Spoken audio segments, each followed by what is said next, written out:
வருகிற ஆகஸ்ட் 30 மரங்களோடு பேசுவோம், மரங்களுக்காக பேசுவோம்ட்டு மரங்களின் மாநாடு போடுறோம் நாங்கள்.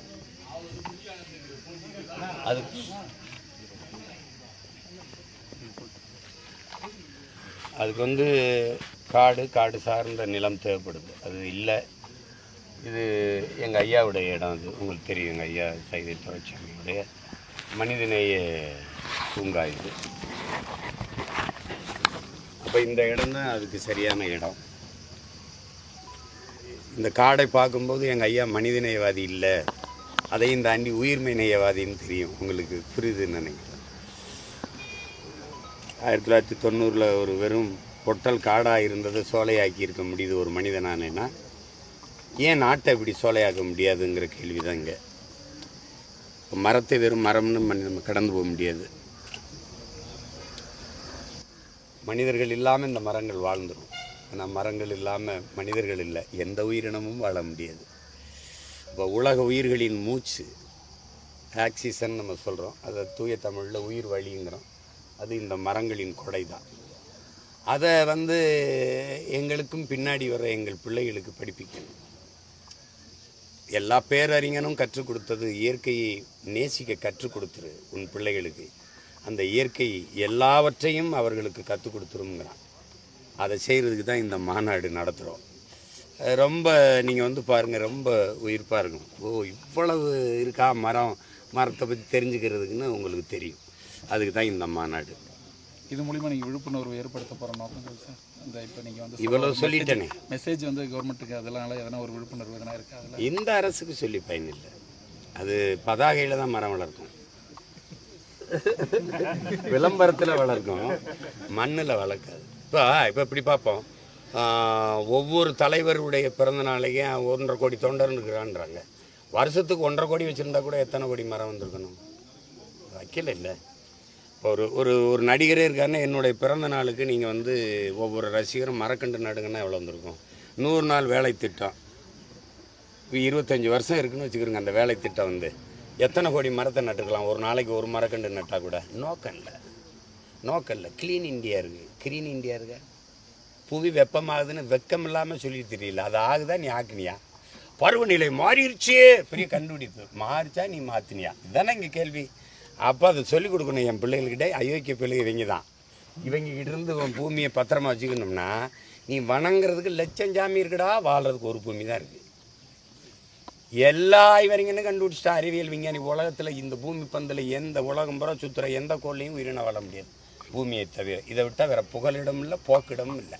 நீ சும்மா சந்திர மண்டலத்துக்கு போகிறேன் ஏன்னா காற்று இருக்கா, தண்ணி இருக்கான்னு பார்க்குறேன். இங்கே போய் இங்கே இருக்கிற காற்றையும் தண்ணியும் காப்பாற்றும். முதல்ல அங்கே இருக்கா இல்லையான்னு பார்க்குறது, அது அப்புறம்னு நம்ம அவங்களுக்கு சொல்லணும். அதுக்கு தான் இந்த இப்போ சாலைகள்லாம் போடப்படுற இடங்கள்லாம் மரங்கள் வெட்டுறாங்க. ஹைகோர்ட் ஆர்டரும் இருக்குது. ஆனால் இந்த ஹைகோர்ட் ஆர்டர் இருந்த ஒரு விஷயங்களும் இருந்தாலும் இவங்க ஹைகோர்ட் ஆர்டர் மீறியும் மரங்கள் இது பண்ணாங்க.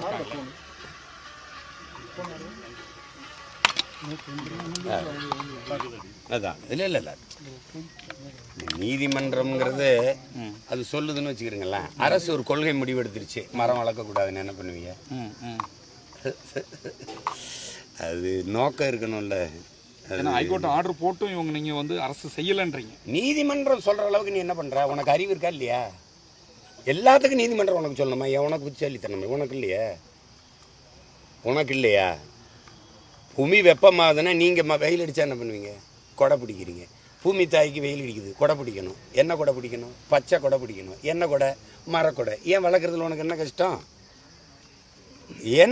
10 ஆண்டு பசுமை திட்டம், பல கோடி பனை திட்டம்னு அறிவித்து செய்கிறேன். 5 ஆண்டுகள் ஆட்சியை கொடுங்க, பூமியை பச்சை பொறையில் போத்திப்புறேன். அவ்வளோதானே. இப்போ நோக்கம் இல்லாதவன்ட்ட நாட்டை கொடுத்துவிட்டு நீங்கள் மரக்கன்று நடலை எழுதியிருக்கா இல்லையா? மரம் வளர்ப்போம், மழை பெறுவோம். அதை விட வேற என்ன செய்ய முடியும் அரசு? அவ்வளோதான் செய்ய முடியும். ஏன்னா அது அவங்களுடைய சமூக பொறுப்பு முடிஞ்சிருச்சு. நோக்கம் இல்லை. குடியை கெடுக்கும், குடிப்பழக்கம் உடல்நலத்தை கெடுக்கும், மது வீட்டுக்கு நாட்டுக்கு உயிருக்கு கேடு. அதோட அவங்க பொறுப்பு முடிஞ்சிருது. நீங்கள் அதுக்கு மேலே போய் அவங்ககிட்ட கேள்வி கேட்குறீங்க. நீங்கள் கேள்வி கேட்டிருக்கணும் இல்லையா? மது வீட்டுக்கு உயிருக்கு கேடு, சரி. நாட்டுக்கு என்ன கேட்டது? 50,000 கோடி லாபம் வருதே. சரி, நாட்டுக்கு கேடான மதுவை ஏன் நாடு விற்கிதுன்னு நீங்கள் கேட்டீங்களா? கேட்கல. அப்போ மரம் வளர்ப்போம், மழை பெறுவோம். எப்போ வளர்ப்ப? நீங்கள் காட்டையெல்லாம் அழிச்சு விட்டு தூய காற்றுக்கு 4500 கோடி நிதிநிலை அறிக்கையில் அம்மா நிர்மலா சீதாராமன் ஒதுக்குனதை படிச்சீங்களா இல்லையா? எங்கேருந்து காற்றை வாங்குவீங்கம்மா? அது எப்படி எனக்கு கொடுப்பிய?